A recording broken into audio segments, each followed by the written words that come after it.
Okay, so welcome everybody. So this is the first edition for the BSWA Bodhinyana Monastery morning meditation and Dhamma talk. So what I will do is, with the format, we'll go for, say, a maximum of 30 minutes, and we'll start with a, say, like a relevant Dhamma talk in relation with the, just with the social conditions we're going through with, coronavirus, worldly events, anything which is virtually important, crucial to people's lives and their ability to cope, and just the general feel, within the local community, what people are experiencing, what they're going through.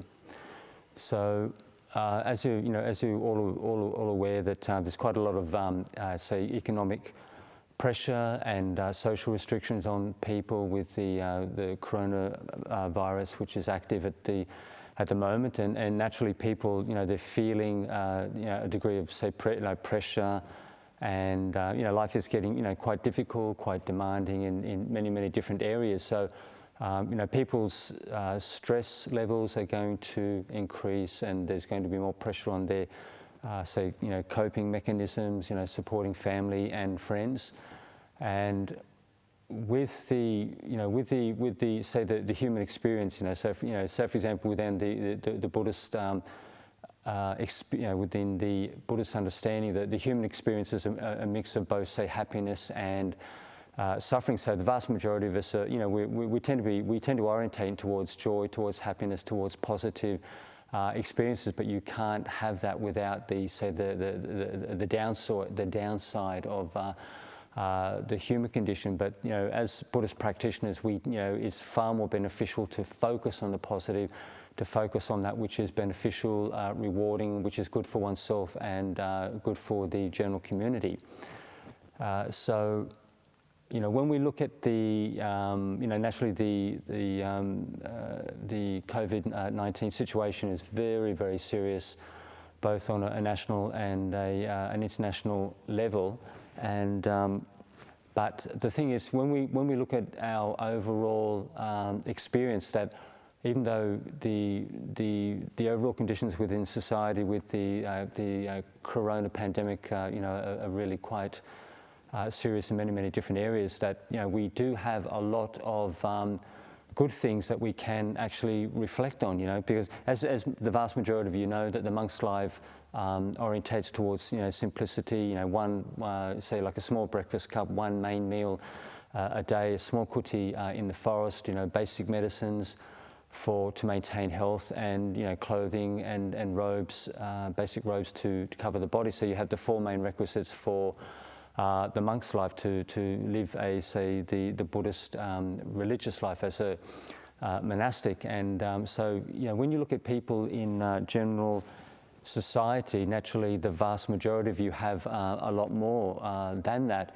And when we look at, say, the underprivileged and the disadvantaged that we see in many parts of the world, we do have a lot to be grateful and a lot to be thankful for, even though people are under severe pressure at the moment with the coronavirus. And so just that principle, having a warm place to sleep, a roof over one's head, say one solid meal a day, and just things like basic medicines and clothing to cover your body. But the vast majority of the population, especially within Western industrialized countries, have a lot more than that. They have their television and their radio and their internet and their comfortable furnishings and big plush beds and hot showers, and all the modern supports and conveniences that we see, especially in Western industrialized societies. So we have a lot more. The monastics have less, but the general population have a lot more than, say, like incredibly poverty-stricken villages that you find in parts of Central America, in the African states, maybe in parts of the Middle East, where these people are just dirt poor. They're lucky if they can even get enough food to eat on a daily basis. So when it comes to the supports of life, that even though there's a lot of say, pressure on in general society with the corona pandemic, that we have a lot to be thankful for. We have all our material supports.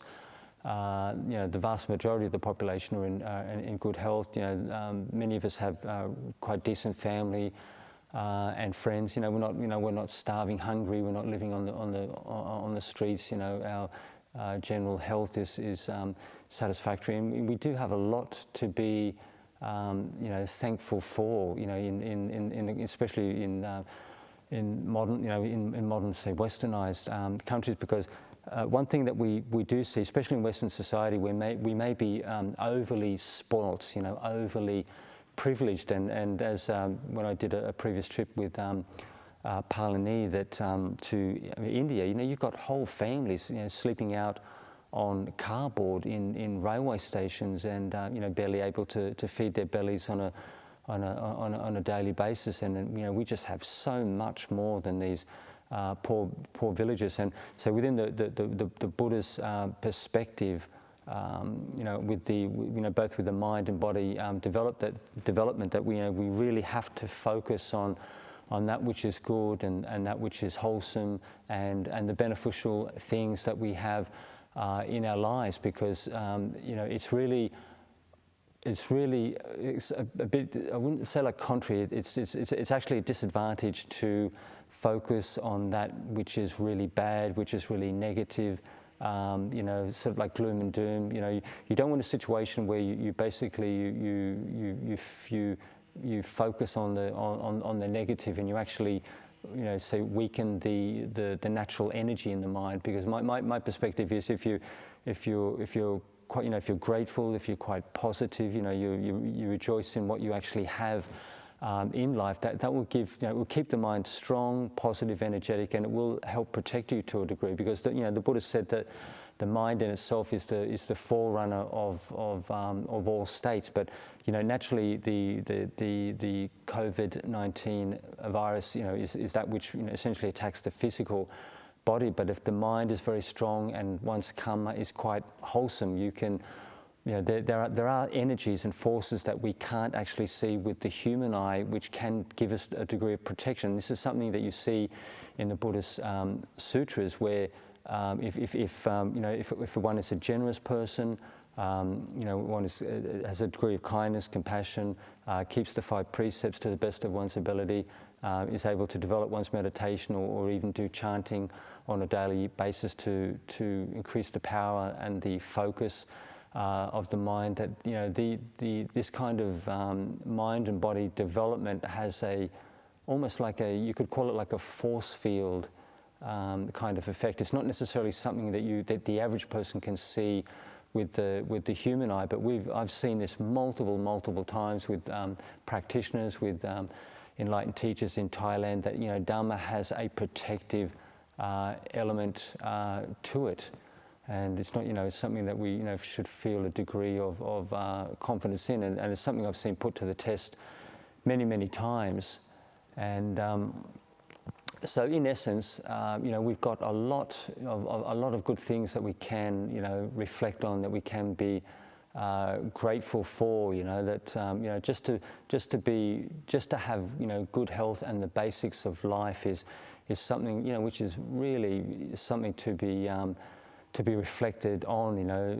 As you know, that we just get so spoilt and overindulged in Western society that we're not necessarily encouraged to look at the good things that we see within ourselves, within our personality, the good things that we do for others, that we do for general society, and just the comfortable life that we have compared to the poorest of the poor that you see in other parts of the world. So there's a lot of even for the most average non-religious, non-spiritual person, there's still many good things in their lives that they can reflect on and feel good about. So what I'll do now is I'll do, say, like a 15-minute meditation, and what I'll do is I'll start with an emotionally based meditation, focusing on the feeling, so the sensation, the feeling in the hands. And the reason why I recommend this is it helps to alleviate and diffuse very, very strong emotions, things like stress and anxiety. It helps to move things up into conscious awareness and help to release the underlying tension, the underlying, say, like emotional energy, which can build up with people. People may be very, very worried and concerned at present, and it helps to, both emotionally and physically relax them. So we'll do like a half and half. We'll do the feeling-based meditation for, say, just over 7 minutes, and then we'll do the breathing meditation focused on the feelings around the mouth, which is a fairly clear, sharp area of the body where you can still sense the breathing meditation quite clearly. So with the beginner's instructions, if you just sit with your back straight and your head upright and comfortable. Make sure there's nothing really tight around the throat, around the wrist, around the waist. And what we'll start in essence is, and also cross the legs if possible, and place one hand upon the other, one palm upon the other, and just gently focus on that feeling, that sensation. It helps to bring up, and release any kind of underlying tension and emotional energy, which can sort of build up when we're under say stress, under demanding situations. And we'll just do that in a very, very relaxed way for the next 7 minutes.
So as you focus on the feelings in the hands, just try to stay as emotionally and physically relaxed as possible.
As you maintain a comfortable, balanced sitting posture, just try to breathe slowly and deeply to maximize your level of alertness.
So with this feeling-based meditation, if you find a strong emotion which has come up in the mind, just take one feeling at a time and then just try to understand exactly where that feeling comes from. You know, the reasons why, with what particular person, what time and place.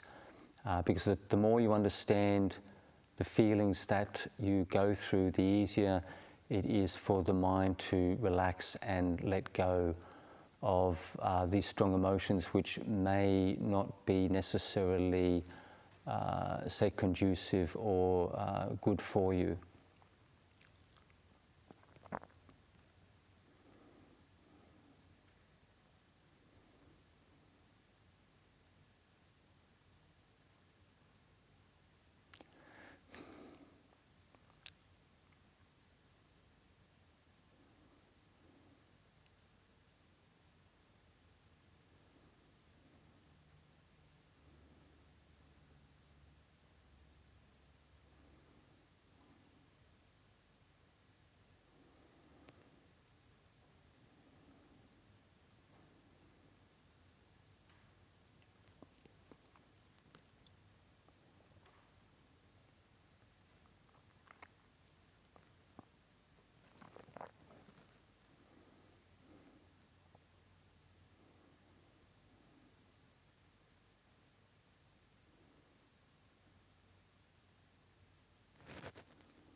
So now that we've grounded ourselves in the physical body with this, say, feeling-based meditation, we will switch over to the breathing meditation, and we will focus on the sensations around the mouth.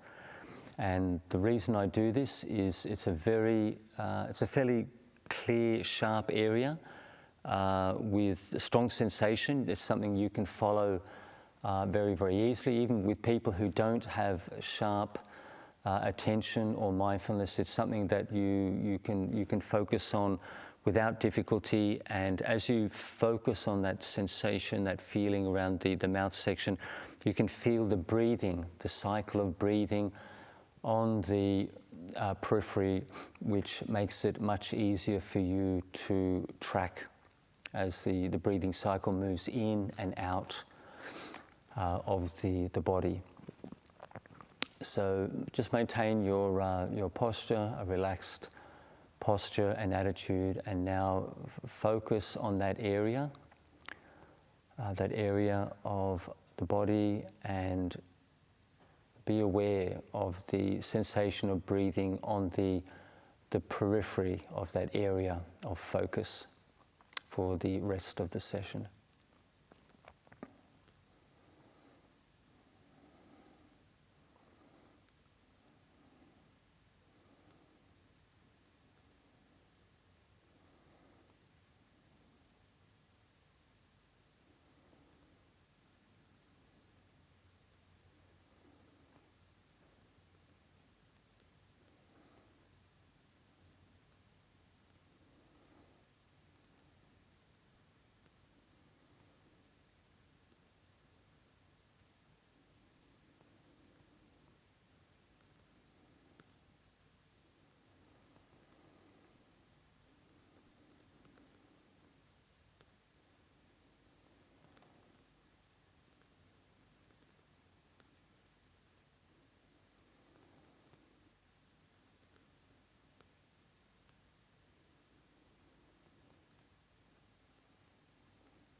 So as you continue with the breathing meditation, try to breathe deeply and slowly into the base of the abdomen, and maximize the energy, the alertness of both the physical body and the mind and brain.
So we're coming towards the end of the session, so just see if you can see a change in the quality, the peacefulness of the mind. And I'd like to thank you all joining in this morning, and please have a lovely day. Thank you.